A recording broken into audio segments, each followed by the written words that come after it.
Nicola Sturgeon hopes to keep Scotland in the EU by calling a second independence referendum, but unearthed reports suggest that Germany could block the country's entry into the bloc over eurozone breakup fears. Britain officially left the European Union on January 31, but not everyone in the UK has given up on EU membership. Despite Prime Minister Boris Johnson repeatedly rejecting her independence calls, Scottish First Minister Nicola Sturgeon remains defiant. The SNP leader believes Scots are being dragged out of the bloc against their will.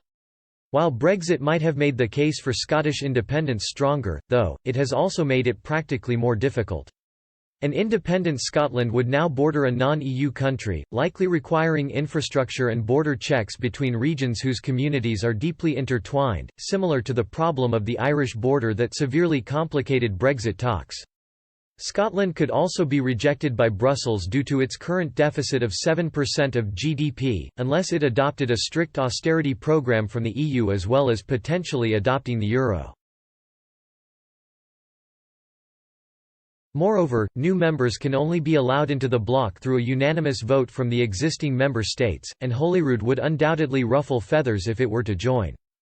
Spain is struggling with secession demands itself, from Catalonia, so is unlikely to support a newly independent state. And according to unearthed reports, there is another surprising country that could block Scotland's entry, Germany.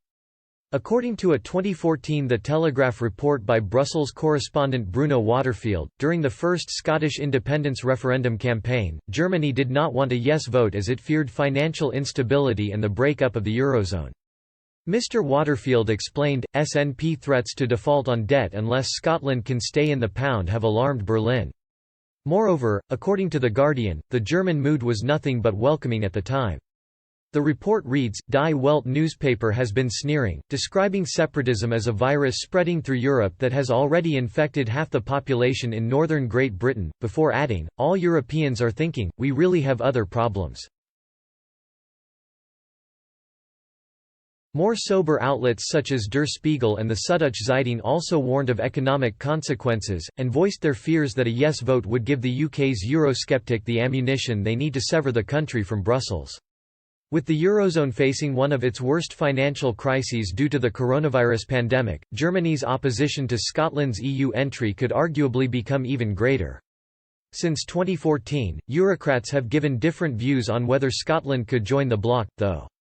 In 2016, Guy Verhofstadt, the European Parliament's Brexit coordinator, said, if Scotland decides to leave the UK, to be an independent state, and they decide to be part of the EU, I think there is no big obstacle to do that. He added it would be suicide for the EU to refuse entry to people who are sympathetic to the EU's aims. Moreover, after the Brexit referendum, Mr. Verhofstadt wrote on Twitter, it's wrong that Scotland might be taken out of the EU, when it voted to stay. Happy to discuss with Nicola Sturgeon.